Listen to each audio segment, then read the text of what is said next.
Tapi Pak, tolong kasih saya waktu diperiksa satu persatu.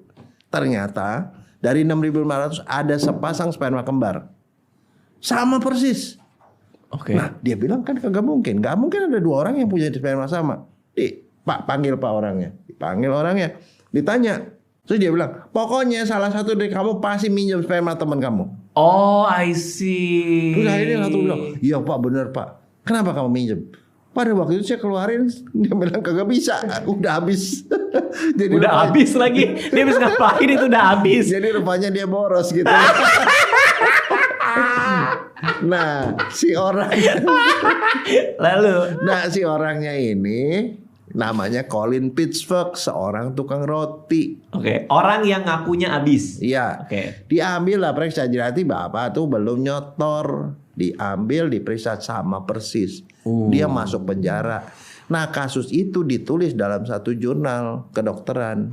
Saya baca waktu saya tingkat 5. Selama ini kalau ada kasus perkosaan seperti itu, kita cuma bisa menduga. Dia menduga kayaknya gini-gini, ya benar dia sama dia gitu. Menduga, tapi kalau bilang betul nggak ini pelakunya, kita periksanya biasanya golongan darah. Golongan darah pada vaginanya sekian, pada si korban sekian, berarti dia kemungkinan berhubungan sama dia karena golongan darahnya sama. Iya. Tapi golongan darahnya kan kalau misalnya golongan darahnya A, kan anak laki-laki yang A kan banyak. Betul. Jadi artinya tidak ada kepastian.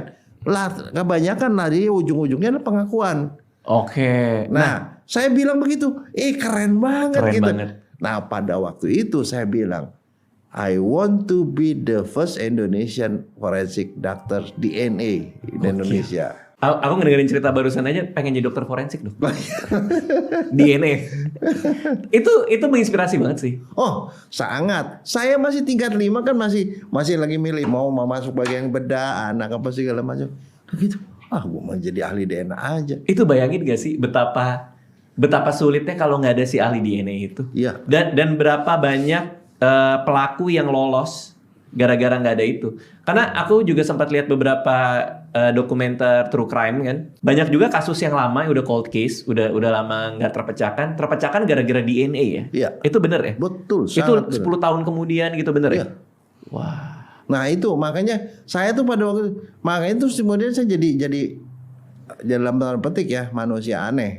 Karena buat ke dokter, karena orang lulus dokter kebanyakan bilang apa? Mau jadi dokter anak, dokter penyakit. Saya bilang saya mau jadi ahli DNA. Kenapa? Gak ada saingannya saya bilang. Kalau sekarang ada banyak ahli forensik DNA di Indonesia. Enggak lebih dari 5. Wah.